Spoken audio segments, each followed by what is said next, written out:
Salam əziz tərbiyəçi müəllimlər. Bu gün sizlər üçün qeyri-ənənəvi rəsm çəkmə texnikaları haqqında danışmış olacağam.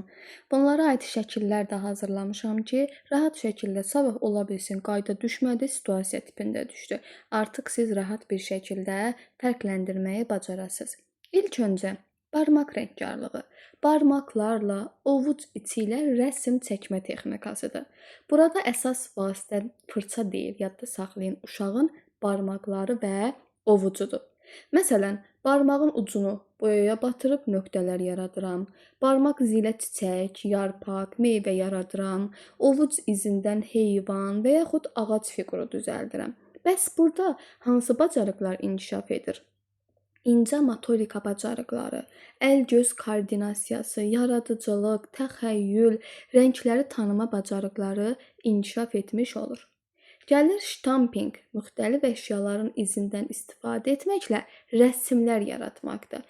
Rəsm birbaşa fırça ilə çəkilmir.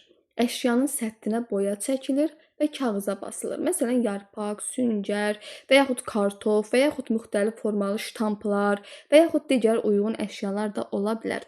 Hazır satışda da var, amma özümüz də hazırlaya bilərik. Məsələn, yarpağın üzərinə boya çəkirik, yarpağı kağıza basırıq. Artıq yarpağın izi kağızda qalacaq.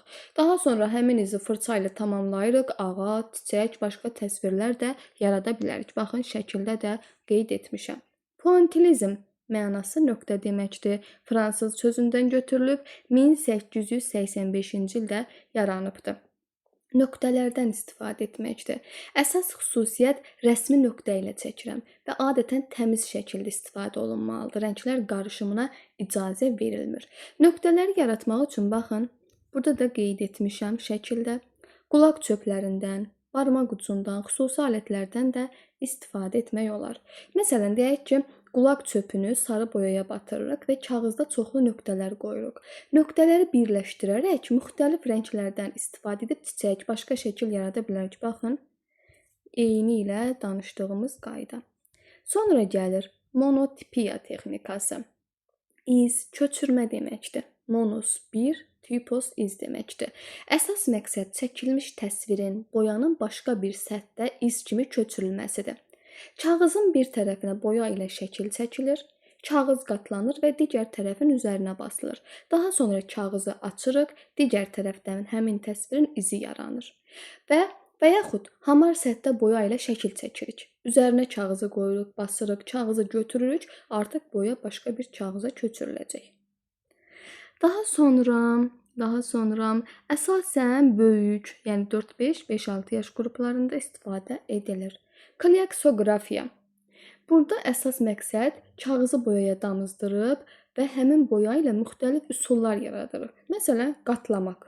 Kağıza bir neçə damcı boya qoyuruq, kağızı qatlayırıq, ehtiyatla sığallayırıq və açıldıqda artıq boyanın simmetrik ləkəsi yaranır. Sonra fırça ilə ləkədən müəyyən bir obraz yaradırıq. Üfürmə. Kağızı boya damızdırırıq, yenə kokteyl çöpü ilə boyaya doğru üfürürük. Boya müxtəlif istiqamətlərdə yayılır və alınan forma fırça ilə tamamlanır. Baxın, burada da şəkillərdə qeyd olunub. Sonra gəlir fotokopiya texnikası.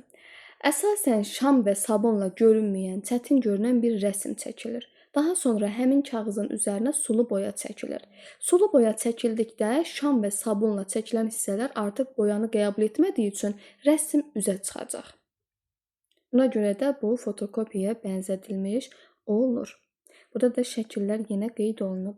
Qıratdaş, cızma üsuludur, fransız sözündən götürülübdür. Əvvəlcə kağız və kardon müxtəlif rəngli mum təbaşirlə rənglənir. Bunun üzəri tamamilə tünd rənglə, məsələn, qara quaşla, tuşla örtülə bilər və daha sonra qurumasını gözləyirik. Və sonra iti olmayan uyğun alətlə üst qatda cızma aparılır.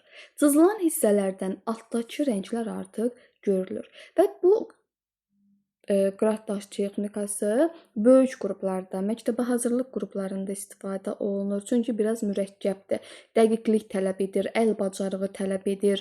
Yəni biraz çətin mərhələ olduğu üçün daha çox qıratdaş texnikası böyük məktəbə hazırlıq qruplarında olur. Bu da oldu bizim qeyri-ənənəvi rəsm çəkmə texnikalarımız. Əgər siz də bu tipdə bütün mövzuların açar məqamlarla, şəkillərlə izah edilmiş formasını istəyirsinizsə, bizim açar şəkil kitabımızın PDF formasını əldə edə bilərsiniz. Qeyd edim ki, PDF-imiz 87 səhifədən ibarətdir və bu 87 səhifədə ən sonuncu çərçivədə olan yanğın, zəlzələ belə hər bir şey açar məqamların şəkil formatında bu tipdə hazırlanaraq nümunələr olaraq hazırlanıbdır. İstəyənlər həmin PDF-i əldə edər və göz yaddaşı ilə vizual olaraq dərsi daha da yaxşı öyrənmiş olar.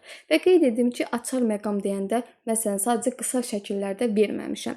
Lazım olan məlumatları əlavələrlə də qeyd etmişəm ki, daha yaxşı öyrənə biləsiniz.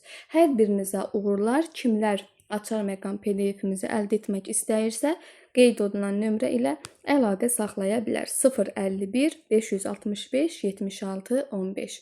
Hər birinizə uğurlar.